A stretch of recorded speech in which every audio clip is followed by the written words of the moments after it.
Assalamu alaikum ji, and a very good day to all of you future officers. My name is Azaz and this is my series on the CSS preparation lectures. तो जी आज का जो हमारा topic है it is extremely important not only for your CSS but I think it is important for you as a generally well informed citizen. आपको ये चीज़ें बहुत अच्छे से पता होना बहुत ज़रूरी है। तो without wasting any time ji let's get started. आज का जो हमारा टॉपिक है that is Pakistan and IMF history present and future outlook. अब आईएमएफ जब मैं तैयारी कर रहा था अपने सीएसएस के एग्ज़ाम की तो हम बार बार जो है ना इसके टॉपिक्स पढ़ते थे। ये एग्ज़ाम में आर्टिकल्स भी आते थे, सॉरी उसमें न्यूज़पेपर में आर्टिकल्स भी आते थे इसके हवाले से। तो when I used to read those articles में क्लियर पिक्चर कभी भी मुझे नहीं मिली थी। आई विश कि इस तरह का लेक्चर कोई उस जमाने में मुझे मिल जाता तो it would have been really helpful. तो इसमें बहुत सारी मेहनत भी लगी है बनाने में, इस पर रिसर्च करनी पड़ी है बहुत ज़्यादा। ठीक है जी, but I think it's extremely important for you people from the exam point of view और करंट अफेयर्स के पॉइंट ऑफ व्यू के हवाले से। आपके जनरली जो टेस्ट वगैरह होते हैं वैसे भी आपको एक इन्फॉर्म सिटीजन ना बहुत ज़रूरी है। तो जी फर्स्टली आईएमएफ है क्या? What is the IMF? IMF stands for international monetary fund. अब आप पूछेंगे कि ये है क्या? ये जी एक फंड है जो कि आपको as a country sustainable growth and prosperity achieve कराने में हेल्प करता है और इसके टोटल 190 मेंबर्स हैं इस वक्त। अब ये मैंने स्लाइड जो है ना फुल स्क्रीन नहीं की है अभी, उसकी एक रीज़न है क्योंकि मैं आपको दिखाना चाह रहा हूँ यहाँ पे कि ये इनकी एक ऑफिशियल वेबसाइट है। आप देखें imf.org। तो यहाँ पे आप देखेंगे IMF works to achieve sustainable growth and prosperity for all of its 190 member countries. It does so कैसे करता है वो? Supporting economic policies that promote financial stability and monetary cooperation. Monetary cooperation means कि आपके जो है दूसरे कंट्रीज के साथ ताल्लुकात अच्छे बनाने में हेल्प करता है, फाइनेंशियल स्टेबिलिटी को प्रमोट करता है, इकोनॉमिक पॉलिसीज आपकी अच्छी करता है ताकि इंक्रीज प्रोडक्टिविटी हो आपकी, लोकल जॉब क्रिएशन बहुत अच्छी हो एंड इकोनॉमिक वेलबींग हो ओवरऑल। अच्छा, उसके अलावा यहाँ पे आप देखें कि ये एक ग्लोबल ऑर्गेनाइजेशन है और इट वाज स्टैब्लिश्ड इन 1944। यहाँ पे लिखा हुआ है ग्रेट डिप्रेशन जो यूएस में आया था 1930s में। अब ये यूएस हिस्ट्री वालों को मालूम होना बहुत ज़रूरी है, तो ये थोड़ा सा डिटेल में पढ़िएगा। द ग्रेट डिप्रेशन वैसे भी आपका मेरे ख्याल से करिकुलम का हिस्सा है वो। अगर आपका यूएस हिस्ट्री नहीं है तो इट्स ओके। आपको पता होना चाहिए कि यूएस एक इकोनॉमिक क्रंच से गुजरा था क्योंकि इमीडिएटली आफ्टर वर्ल्ड वॉर 1 जो है इकोनॉमीज काफ़ी तबाह हो गई थी और उसके बाद से जो है वो ग्रेट डिप्रेशन आया था यूएसए में। और 44 फाउंडिंग मेंबर कंट्रीज थे जी आईएमएफ के जिन्होंने फ्रेमवर्क रखा इकोनॉमिक कोऑपरेशन का। और फिर टुडे जो है it's membership is 190 countries with staff drawn from 150 Nations. अब इसको गवर्न कौन करता है? बोर्ड ऑफ गवर्नर्स होती है और जो है इसके जो डे टू डे ऑपरेशन थे वो एग्जीक्यूटिव बोर्ड देखती है। जो हमारे पास भी आते हैं वो इनके मेंबर्स आते हैं। ठीक है, अब इसका थोड़ा सा आपको ओवरव्यू होना जरूरी है, बहुत ज़्यादा डिटेल में इसमें जाने की ज़रूरत है नहीं। इनको पैसे कहाँ से मिलते हैं जी? Resource mainly come from the money that countries pay as their capital subscription और quotas when they become members. अब जो भी कंट्रीज, अब इसमें जैसे हम एक कमेटी रखते हैं कहीं पे तो हम मंथली में पेमेंट करते हैं, इसी तरह से आईएमएफ का मेंबर बनने के लिए भी हमें कुछ पेमेंट करनी पड़ती है सब्सक्रिप्शन। वो एनुअली है, क्वार्टरली है या ईयरली है, आई डोंट नो। ठीक है, तो वो एक करनी पड़ती है। और सबसे ज़्यादा पूल जो है वो सिंस वेस्टर्न कंट्रीज का बहुत ज़्यादा है, तो इसको ये भी कहा जाता है कि उनकी फॉरेन पॉलिसी टूल के तौर पे आईएमएफ को यूज़ किया जाता है जब भी किसी कंट्री को आर्म ट्विस्टिंग करनी होती है या उनको थोड़ा सा तंग करना होता है। तो they can use the IMF but this is an unofficial information. Officially कभी भी कोई कंट्री ये एडमिट नहीं करता कि we use IMF or International Monetary Fund as our political or foreign policy arm to twist the arm of other countries। ठीक है जी, तो ये बेसिक एक नो हाउ आपको होना बहुत ज़रूरी है। अब हम आ जाते हैं वापस अपने लेक्चर पे यहाँ पे कि पाकिस्तान के साथ हिस्ट्री कैसी रही है आईएमएफ की। कब से हम जाना शुरू हुए हैं आईएमएफ में, तो यू वुडेंट बिलीव कि पाकिस्तान को आज़ाद हुए तकरीबन मेरे ख्याल 1947 में हम आज़ाद हुए थे और उसके बाद 11 साल के अंदर हम आईएमएफ के पास जाना शुरू हो गए और अभी तक हम टोटल 23 टाइम्स आईएमएफ के पास जा चुके हैं। मैं कहीं पे पढ़ रहा था when I was doing my research, तो हम टोटल नंबर ऑफ ईयर जो हम आज़ाद रहे हैं उसमें से 34 ईयर्स हम आईएमएफ के प्रोग्राम्स पे चलते रहे। तो this is the fact that you should all note down, और ये आप कहीं पे भी उसमें अपने एग्जाम में आंसर शीट में कहीं पे यूज करना, ठीक है। When Pakistan first approached the IMF for financial assistance in 1958, our demand was for SDR 25 million। अब ये आप बोलेंगे कि SDR कौन सी करेंसी है जी, ये तो डॉलर भी नहीं लग रही, रुपी भी नहीं लग रही।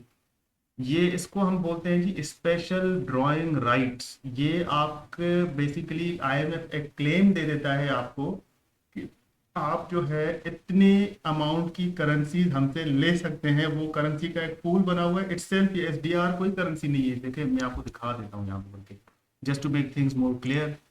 यहाँ पे इनकी वेबसाइट पे अगर आप जाएंगे ना तो ये की टॉपिक्स होते हैं, इनमें आपको मिलेगा। यहाँ पे देखें स्पेशल ड्राइंग राइट्स SDR। अगर हम इसको ओपन करते हैं यहाँ पे, तो मैं आपको अभी ये होपफुली आई होप कि इंटरनेट मेरा चल रहा हो, लेकिन अगर नहीं भी चल रहा तो स्पेशल ड्राइंग राइट्स जो है ना वो ये होते हैं। देखें SDR international reserve asset created by the IMF to supplement the official reserves of its member countries. अब आप मैंने आपको रिजर्व्स का पूरा एक डिटेल्ड लेक्चर दिया था जब हम पाकिस्तान डिफॉल्ट के हवाले से बात कर रहे थे। तो उस अगर आपने वो लेक्चर नहीं देखा तो वो थोड़ा सा देख लें। उसके बाद जो है ना देखिए इटसेल्फ ये कह रहा है कि ये कोई करेंसी नहीं है, बल्कि ये है क्या फिर, ये एक बास्केट ऑफ करेंसीज है। मतलब इसके अंदर करेंसीज रखी गई हैं। कौन सी? US dollar, euro, Chinese yuan, Japanese yen and the British pound. ये सारी करेंसी इसके अंदर रखी गई है, एक बास्केट ऑफ करेंसीज बनाई गई है। तो आपको जब SDR को देता है ना IMF, तो आपको एक राइट देता है कि भाई आप ये वाली करेंसीज में से पूल में से हम ले सकते हो और यूज कर सकते हो। तो इसकी जो है ना अपनी एक वैल्यू होती है, ये डॉलर से भी ज्यादा है इसकी वैल्यू। ये आगे हम देखेंगे भी कि किस तरह से, ठीक है जी। तो ये SDR के फॉर्मेट में आपको IMF जो है वो पैसे देता है, मतलब ड्राइंग राइट देता है। फिर आपकी मर्जी है कि वो आप राइट यूटिलाइज करो एज अ कंट्री या नहीं करो, लेकिन मोस्ट ऑफ द कंट्रीज करते हैं, क्योंकि IMF के पास जब वो जाते हैं तो इसी नीयत के साथ जाते हैं ना कि भाई हम उनसे हेल्प लेंगे तो वो यूटिलाइज तो करेंगे ना। फिर आ जाता है when Pakistan first approach the IMF, ये तो हो गया।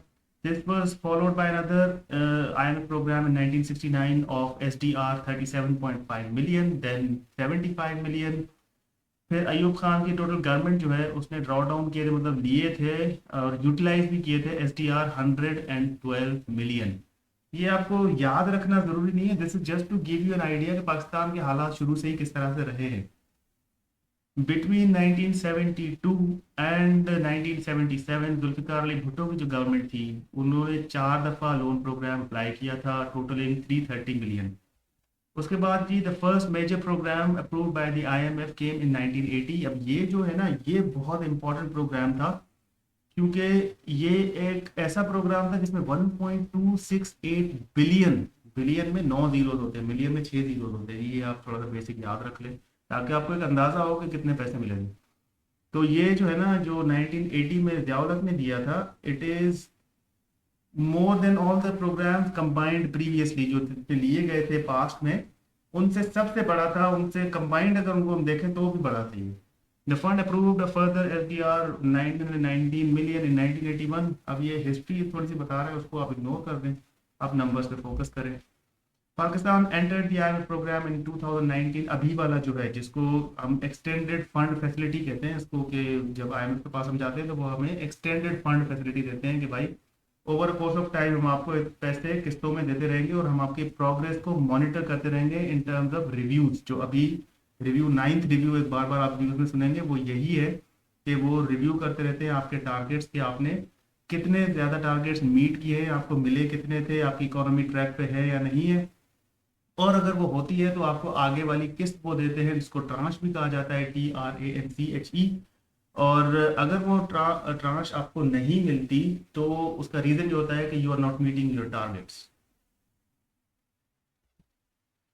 कंटिन्यू करते हैं हिस्ट्री को जी। बेनजीर भुट्टो की गवर्नमेंट आई थी तो उन्होंने 5 प्रोग्राम्स को नेगोशिएट किया था, $2.2 billion SDR sorry, of which 676 million was drawn down, मतलब यूटिलाइज किए थे 676 मिलियन। फिर नवाज शरीफ ने यूटिलाइज किए थे 608, उनको मिले थे 1.4 SDR बिलियन 2000। अच्छा उसके बाद जो है ना देखें बीच में एक गैप आ गया 10-15 साल का। पाकिस्तान जो है IMF की तरफ नहीं गया क्योंकि वॉर ऑन टेरर में अमेरिका के साथ दिया था जब, तो डॉलर्स इनफ्लो होना शुरू हो गए। जब डॉलर्स हमारे पास थे तो हम मौज में थे, तो हम IMF के पास नहीं जा रहे थे। लेकिन अनफॉर्चुनेटली आफ्टर 2008 पाकिस्तान के हालात फिर से थोड़े ख़राब होने लगे और पीपीपी की गवर्नमेंट आई, उन्होंने नेगोशिएट किया largest ever loan of 7.3 billion SDR with the IMF. अब ये मतलब $10 बिलियन से भी ज़्यादा का आप समझिए। Over the 3 years of this tenure, the IMF approved loans of 8.7 billion, out of which disbursements were made of SDR 7.5 billion. तो ये हमें एक्चुअली मिले थे। The present government under Shahbaz Sharif has defrosted। अब ये देखें, इसमें एक चीज़ समझना जरूरी है। defrosted का मतलब होता है कि ये फंड जो है वह फ्रीज हो चुका था। क्यों? क्योंकि देखें, जब इमरान खान साहब की हुकूमत थी तो आईएमएफ का जो प्रोग्राम था अप्रूव उन्होंने कराया था। शुरू में वो रिलक्टेंट थे कि हम आईएमएफ की तरफ नहीं जाएंगे, लेकिन फिर पॉलिटिकल हालात और इकोनॉमिक हालात ऐसे बन गए, उनको नज़र आ गया कि भाई ये तो मुल्क डिफॉल्ट की तरफ जा रहा है। तो they went to the IMF, क्योंकि फ्रेंडली कंट्रीज भी एक हद तक आपकी हेल्प करते हैं, कोई भी मुफ्त में आपकी हेल्प नहीं करता। As I told you, in the international relations every country is for themselves. तो कोई भी आपका कितना भी अच्छा दोस्त क्यों ना हो, वो आपको तब तक हेल्प करेगा जब तक उसके इंटरेस्ट आपके इंटरेस्ट के साथ अलाइन रहते हैं। अगर दुनिया को आपकी ज़रूरत नहीं होगी तो वो पैसे देने में रिलक्टेंट हो जाते हैं, और ये एक बिटर पिल टू स्वॉलो है, लेकिन एक बहुत फेमस ट्रूथ है इंटरनेशनल रिलेशंस का। तो ये आपको अंडरस्टैंड करना पड़ेगा। तो जी आईएमएफ प्रोग्राम जो है वो फ्रीज हो चुका था, क्योंकि जब इमरान खान जा रहे थे वह ही सॉ कि हमारी जो पॉलिटिकल गवर्नमेंट है वो इन पावर अब नहीं रह सकती। तो उन्होंने क्या किया था कि सब्सिडीज वगैरह जो हैं वो इंट्रोड्यूस करा दी ऑयल पे। पेट्रोल की कीमत जो है मसनूई तौर पे उन्होंने कम रखी, डॉलर की कीमत में इंटरवेंशन करी। तो ये जब सारी चीज़ें हुई तो मसनूई तौर पे एक इकोनॉमिक पिक्चर तो अच्छी हो गई, और जो अपनी गवर्नमेंट को बचाने की भी कोशिश कर रहे थे, लेकिन अल्टीमेटली आईएमएफ जो है वो नाराज़ हो गया इस बात पे, and they froze the funds. क्योंकि वो ही दे सेड के अब जो है ना, क्योंकि आप टारगेट मीट नहीं कर रहे, आप हमारी कंडीशंस जो हम आगे पढ़ेंगे कंडीशंस किस तरह की होती है आईएमएफ की और वो हैं क्या, तो जब तक वो मीट नहीं करेंगे तो हम आपको प्रोग्राम कैसे देंगे। तो we will end our next tranche जो किस्त है वो हम रोक देंगे। तो यही उन्होंने किया था। तो प्रेजेंट गवर्नमेंट ने जो है इसको फिर रिवाइव किया, इस प्रोग्राम को किस तरह से की अश्योरेंसेस दी। अभी का सिचुएशन है जी, ये एक समझना चीज़ बहुत ज़रूरी है कि इस वक्त हमारा consumption led import intensive growth model है। अब ये आपको इकोनॉमिक एक जिबरिश लगेगी, लेकिन मैं आपको एक बता देता हूँ कि सबसे पहले फोकस करें import intensive growth model. Import intensive मतलब हमारा जो ग्रोथ रेट है जो सिर्फ 6% या 5% के अराउंड होता है अपने जीडीपी, तो वो जो है वो चलता है इंपोर्ट्स के बिना पर। आपकी तब तक ग्रोथ नहीं हो सकती जब तक आप चीज़ें इंपोर्ट नहीं करोगे। इंपोर्ट लेड इकोनॉमिक ग्रोथ है हमारी। और फिर कंजम्पशन लेड भी है। मतलब क्या? देखें, जब आप फॉर एग्जांपल के तौर पे मैं आपको बता रहा हूँ कि जब आप ऑयल इंपोर्ट करते हैं ना, तो ऑयल इंपोर्ट करने के दो रीजंस हो सकते हैं। अब या तो आप इंडस्ट्रीज लगाएं उसके उसमें ऑयल यूज़ करें, या फिर आप जो है ना कमर्शियल यूज़ के लिए घर में जो है बिजली वगैरह प्रोवाइड करने के लिए आप ऑयल को यूज़ करें। जब आप इंडस्ट्री के लिए ऑयल को यूज़ करेंगे तो जो डॉलर पैसे भर के आपने ऑयल खरीदा है उसको आप एक्चुअली प्रोडक्टिवली यूज़ कर रहे हो। एक इंडस्ट्री से कोई चीज़ प्रोड्यूस करके आप बाहर मुल्क की उसको एक्सपोर्ट करोगे अच्छी कीमत में, तो ये आपका बैलेंस बनता रहेगा। लेकिन जब आप कंज्यूम करते रहोगे, फॉर एग्जाम्पल आप ऑयल तो ले रहे हो इतने महंगे प्राइस पे, लेकिन आप उसका कोई हल नहीं कर रहे हो, आप घरों में बस जला रहे हो बिजली। तो ये बिजली जब चलेगी तो जाहिर सी बात है आपके ऊपर इकोनॉमिक बर्डन आएगा। और ये सर्कुलर डेट का जो एक कॉन्सेप्ट है वो हम आगे थोड़ा सा डिस्कस भी करेंगे कि सर्कुलर डेट जो पावर सेक्टर में जो मसले हैं हमारे उसके उसका रीज़न जो है ना वो सर्कुलर डेट है। वो किस तरह से एक्यूमुलेट होता है? वो इसी तरह से एक्यूमुलेट होता है कि हम आप इम्पोर्ट करते हैं ऑयल को, लेकिन हम उतना पैसा फिर उतनी चीज़ वैल्यूएबल चीज़ बना नहीं पाते कि हम उस डॉलर को कंपेंसेट करें बाय सेंडिंग दैट थिंग जो प्रोड्यूस कर रहे हैं हम, by sending out that product to other countries and getting dollars in return. वो हो नहीं रहा यहाँ पे। तो consumption led and import intensive growth model है हमारा। तो इस वजह से फिर हमें बार बार जो है वो एक्सटर्नल असिस्टेंस की ज़रूरत पड़ती है। हम फ्रेंडली कंट्रीज, जिसको हम फ्रेंडली कंट्रीज कहते हैं, जैसे चाइना हो गया, टर्की हो गया, यूएई हो गया, इस तरह के कंट्रीज जो है ना हम इनको तरफ देखते हैं कि भाई ये हमारी हेल्प करेंगे। वो तब तक करते हैं जब उनके इंटरेस्ट अलाइंड होते हैं। द डे दे फील के, जैसे अभी उन्होंने फील किया है कि हमारे इंटरेस्ट तो है नहीं, हम इनको बार बार क्यों बेल आउट करें, तो ये इशू फिर आपके पास आ जाता है कि भाई आप जो है ना ये किस तरह से इकोनॉमी को चला रहे हैं, जब तक अब आपको आईएमएफ जो है वो लोन नहीं देगा। अब आईएमएफ की लोन की कंडीशन उन्होंने क्यों रखी है कि आईएमएफ लोन नहीं देगा तो हम भी नहीं देंगे? क्यों रखी है? क्योंकि दे थिंक कि जब आईएमएफ लोन देगा तो ये पाकिस्तान को इवेल्युएट करेगा कि भाई आप अपने टारगेट्स मीट कर रहे हो, आपकी इकोनॉमी राइट ट्रैक पे है कि नहीं है। अगर होगी तो वो आपको मदद करेगा, अगर नहीं होगी तो वो नहीं करेगा। और जब तक पाकिस्तान की इकोनॉमी राइट ट्रैक पे होगी तो जाहिर सी बात है वो फिर दूसरे कंट्रीज भी विलिंग होगी कि भाई चलो ठीक है अब ट्रैक पे तो है तो हम भी मदद कर देते हैं, शायद हमें भी ये पैसा वापस कर दे आगे चल के, क्योंकि आईएमएफ को तो करेंगे। ठीक है जी, तो इस तरह के ये इनके इश्यूज होते हैं और इस तरह से ये चीज़ें चलती हैं। According to the IMF current website Pakistan 39 month, अब ये जो 2019 में ये जुलाई में अप्रूव हुआ था प्रोग्राम इमरान खान की गवर्नमेंट में, ये 39 month extended fund facility programme था जिसमें हमें 4.3 एसडीआर बिलियन डॉलर मिले थे, एसडीआर बिलियन मिले थे, जो इक्वलेंट होते हैं $6 बिलियन के। अभी जो न्यूज में आप सुन रहे हैं ना, that is the 9th review being conducted and you are viewing the news for these talks. अगर ये सक्सेसफुल हुई तो पाकिस्तान को एक ब्रीदर मिलेगा कि भाई 2 बिलियन इसमें से मिल जाए या 1.1 बिलियन, जितना भी वो अमाउंट है वो आपको मिल जाएगा। और वो जो है हेल्प अनलॉक करेगा, जैसे मैंने आपको बताया, फ्रॉम द फ्रेंडली कंट्रीज, जो कि एक बेयरली पाकिस्तान को सस्टेन करने के लिए इनफ होगा। Otherwise Pakistan is unfortunately heading towards a default. IMF की कंडीशंस क्या है जी, जिसपे बार बार ये टॉक्स होती हैं कि आईएमएफ की कंडीशन जो आपके ऊपर इम्पैक्ट आएगा एज अ कॉमन मैन, जब आप तैयारियां कर रहे हो सीएसएस वगैरह की और कमीशन की एग्जाम्स की, तो आपके ऊपर भी इसका इम्पैक्ट आएगा। वो क्यों? क्योंकि इनकी कंडीशन भी ऐसी है। सबसे पहली कंडीशन देख लें आप, कलेक्ट मोर टैक्सेस। इस वक्त जो है पाकिस्तान का टैक्स टू जीडीपी रेशो जो है वो अराउंड 10% है। ओनली 10% का मतलब है कि आप जो है, जो अवाम 100 में से 10 लोगों को टैक्स कर रहे हो आप, तो 100 में से 10 लोगों को जब आप टैक्स कर रहे हो, 90% अवाम जो है वो ऐसे ही घूम रही है विदाउट पेइंग एनी टैक्सेस, तो आपके गवर्नमेंट के पास पैसा कहाँ से आना है? ठीक है जी, तो दुनिया में ऐसा होता है कि वो अराउंड 24%, 28%, 29%, 39%, यहाँ तक भी होता है टैक्स टू जीडीपी रेशो। 50% का भी हो सकता है। ठीक है, 100% का नहीं होता किसी भी कंट्री का, लेकिन at least it should be closer to 20%, ताकि आपके डेफिसिट तो फाइनेंस हो सके। तो इसी वजह से फिर ये इश्यूज आते हैं कंट्री के लिए। अभी जो आईएमएफ कह रहा है वो कह रहा है कि 800 बिलियन आप टैक्सेस में रेज करें, ताकि क्योंकि अब वो टैक्सेस लगाएंगे तो आपके ऊपर, अब वो इनडायरेक्ट टैक्स भी हो सकते हैं, डायरेक्ट टैक्सेस भी हो सकते हैं। तो all of these combined would just help you to keep your economy afloat, मतलब उसको चलाने के लिए इनफ हो सकती है। अदरवाइज ये इतनी ज़्यादा भी नहीं है। 800 बिलियन के न्यू टैक्सेस आपको फॉरी रुपीज़ के लगाने पड़ेंगे, तो इसका इम्पैक्ट डायरेक्टली आपको इन्फ्लेशन या महंगाई के तौर पर फील होगा। इंक्रीज करें अपनी एक्सपोर्ट। अब ये बोलना बहुत आसान है, लेकिन आई अंडरस्टैंड वो बहुत डिफिकल्ट होता है, क्योंकि इसमें एक्सपोर्ट क्वालिटी जो प्रोड्यूस करनी होती है ना, वो बहुत इंपॉर्टेंट है। अब आपने देखा होगा फुटबॉल वर्ल्ड कप में पाकिस्तान ने फुटबॉल एक्सपोर्ट किए थे, सियालकोट में वो बनते थे, क्वालिटी बहुत ज़बरदस्त थी, तो दुनिया ले रही थी।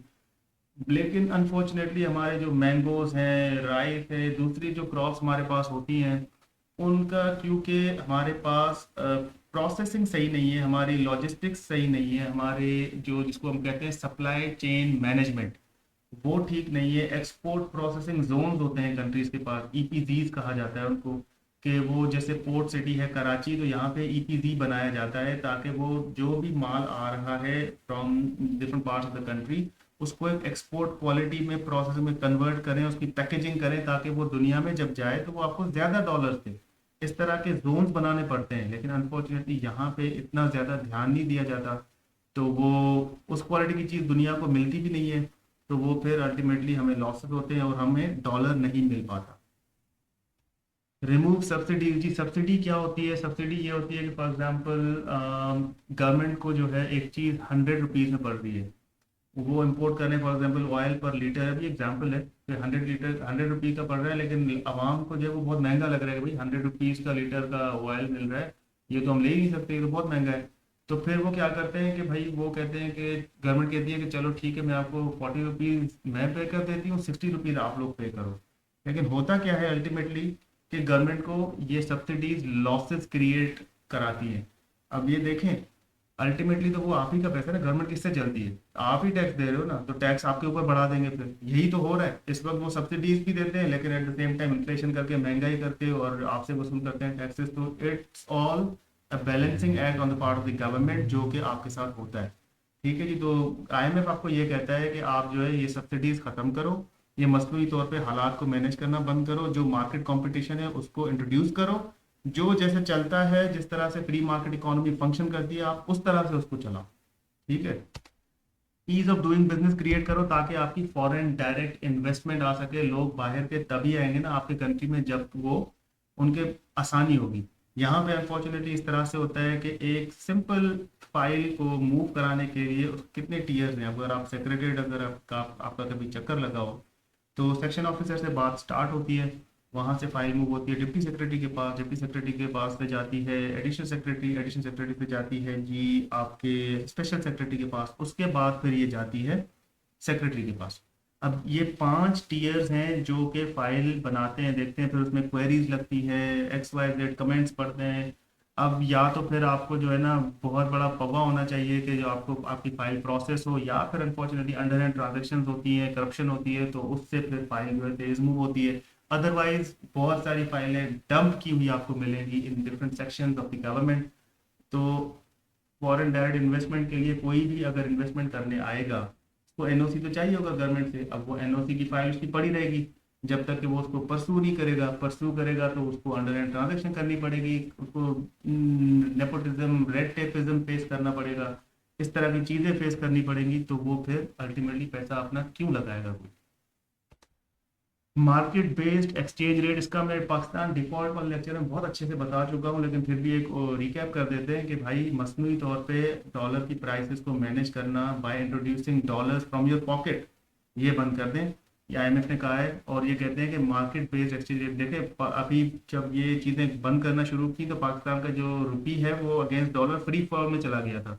थोड़ी देर के लिए समझ नहीं आ रही कहाँ जाके रुकेगा, लेकिन फॉर्चुनेटली ये 272 280 के अराउंड आके रुक गया है। तो अब जो है जैसे वो न्यूज़ होगी और जिस तरह से पाकिस्तान के हालात होंगे तो उस हिसाब से ऊपर नीचे होगा। ये एडजस्टमेंट बहुत पहले करनी थी हमें, लेकिन unfortunately it couldn't be done.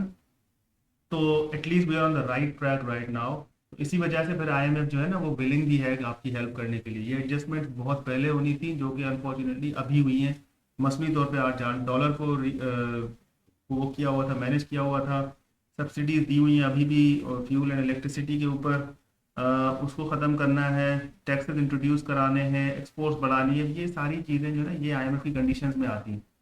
Future outlook क्या है जी, किस तरह का हमें एक्सपेक्ट करना चाहिए फ्यूचर एज पर दी आईएमएफ। वो तो चाह रहा है कि भाई आपकी लाइवलीहुड और लाइव्स को सेव करे, इकोनॉमी को सपोर्ट करे, पॉलिसीज को सपोर्ट करे, लेकिन अनफॉर्चुनेटली एक बिटर पिल टू फॉलो है एट दिस टाइम, क्योंकि बहुत डिफिकल्ट है ये सारी चीज़ों को मीट करना। स्पेशली जो मिडिल क्लास और लोअर मिडिल क्लास है वो तो पिस गया है बेचारा, क्योंकि वो कोप अप नहीं कर पा रहा with day to day activities के साथ, क्योंकि उनको जो है ऑयल की ज़रूरत तो सबको पड़ती है, जाहिर सी बात है, खाना भी है सबने।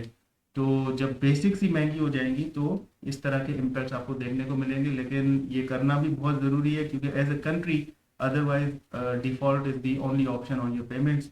और वो होते हुए दिख भी रहा है अनफॉर्चुनेटली। 2.7 बिलियन के पर हमारे रिजर्व्स आ चुके हैं। तो ये लास्ट ऑफ हमारी ये आईएमएफ का प्रोग्राम ही है, लेकिन उसके साथ साथ हमें बहुत सारे रिफॉर्म्स की ज़रूरत है जो पाकिस्तान को करने होंगे। लॉन्ग टर्म सोल्यूशन जैसे स्ट्रक्चरल रिफॉर्म्स होता है, स्ट्रक्चर लिख दिया है मैंने, स्ट्रक्चरल रिफॉर्म्स की ज़रूरत है बहुत ज़्यादा पाकिस्तान को। वो क्या है जी, ब्यूरोक्रेसी में आपको रिफॉर्म्स चाहिए, एनर्जी सेक्टर में आपको रिफॉर्म्स चाहिए, एग्रीकल्चर सेक्टर में रिफॉर्म्स चाहिए, किस तरह के वो हम डिस्कस कर लेते हैं।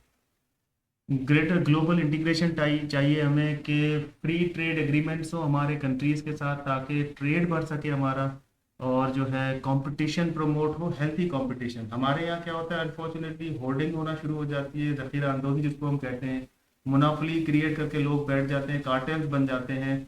और जो एक कंपटीशन कमीशन ऑफ पाकिस्तान भी बनी हुई है हालांकि सीसीपी, लेकिन it's only good on paper. तो उनका जो है वो कंपटीशन कमीशन ऑफ पाकिस्तान अगर ये इंश्योर करे कि हेल्थी कंपटीशन हो between different sectors of the economy या between different players in the different sectors of the economy, तो वो बहुत बेहतर हो जाएगा पाकिस्तान के लिए। एंड फाइनली हमें जो है ना वो ह्यूमन कैपिटल बेस को डेवलप करने की ज़रूरत है। अब ये ह्यूमन कैपिटल क्या है जी? ये आप और हम लोग हैं। जब तक मुल्क हमारे ऊपर इन्वेस्ट नहीं करेगा, हम लोग आउटपुट देना उतना वो नहीं दे पाएंगे आउटपुट, क्योंकि हमारे पास स्किल्स ही नहीं होंगे ना। अब जब तक हमारे पास स्किल्स नहीं है, जब तक हमारे पास अंडरस्टैंडिंग नहीं है चीज़ों की, तो हम किस तरह से कंट्रीब्यूट करेंगे? तो ह्यूमन कैपिटल जो है उसको डेवलप करना, उसको स्किलफुल बनाना, उसको जो है एक इन्फॉर्म्ड सिटीजन बनाना, वो बहुत ज़रूरी है। अदरवाइज क्या होगा कि ये अगर चीज़ें नहीं होंगी तो अल्टीमेटली जाके कंट्री डिफॉल्ट की तरफ ही हेड होगा, और जो है आपकी आवाम जो है instead of being an asset वो आपके ऊपर बर्डन बन जाएगी। आपके आवाम की इनपुट इन द इकोनॉमी इतनी ज़्यादा नहीं होगी, ठीक है, आउटपुट इन द इकोनॉमी इतनी ज़्यादा नहीं होगी, लेकिन वो इनपुट इकोनॉमी से बहुत ज़्यादा लेंगे, तो एक अननेचुरल सा डेफिसिट बन जाता है। आवाम जो है बर्डन बन जाती है अपनी इकोनॉमी के ऊपर। एग्रीकल्चर प्रोडक्टिविटी को बढ़ाना है हमें through latest technology intensive inputs. अब ये क्या है? दुनिया में जी ड्रिप इरिगेशन का मेथड्स आ गए हैं, डिफरेंट इरिगेशन मेथड्स आ गए हैं।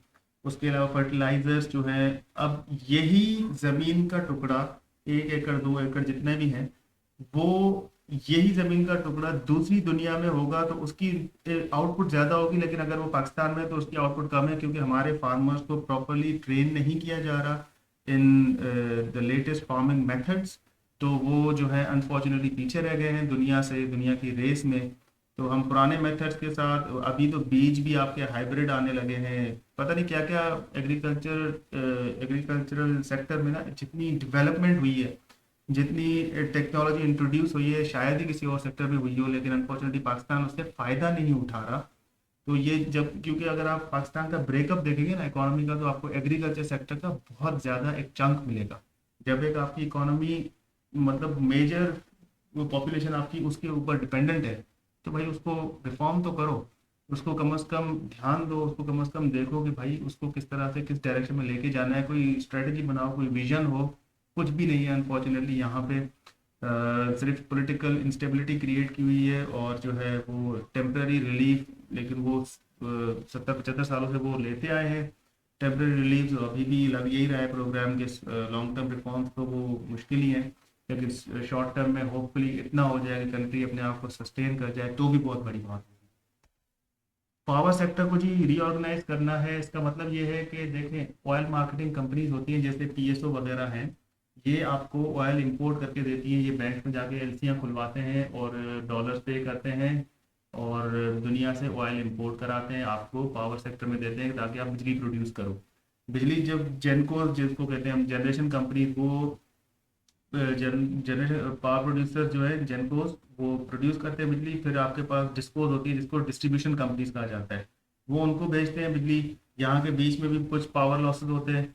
फिर डिस्को जो है वो एंड यूज़र तक जब तक वो बिजली पहुँचाते हैं, वहाँ पे लाइन लॉसेस होना शुरू हो जाते हैं, थेफ्ट होना शुरू हो जाता है। जहाँ पे जिसको मौका मिलता है वो बिजली चोरी करना शुरू कर देता है पाकिस्तान में।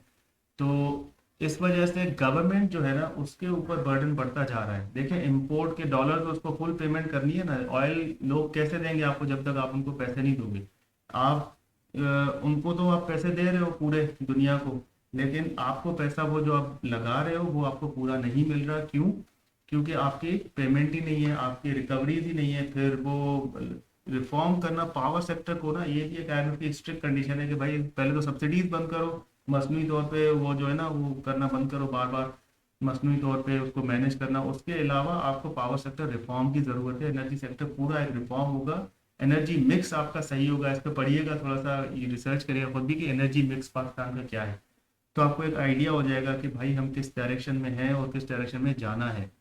ठीक है, things are very straightforward, जो सोल्यूशन है ना वो बहुत स्ट्रेट फॉरवर्ड है, लेकिन इस वक्त करना बहुत मुश्किल है, क्योंकि इतने शॉर्ट टर्म में इतनी ज़्यादा चेंजेस एक साथ करना it's very difficult for any country. तो let's hope for the best जी, कि पाकिस्तान जो है ये कर पाए, एक्सपोर्ट लेड प्रोडक्शन मॉडल को फॉलो कर पाए, ताकि हमारी एक्सपोर्ट जो है वो बहुत ज़्यादा हो, और इम्पोर्ट्स के ऊपर रिलाई करना हम थोड़ा सा बंद कर दें, और अल्टरनेट एनर्जी मेथड्स की तरफ एनर्जी मिक्स अपना थोड़ा इम्प्रूव करें।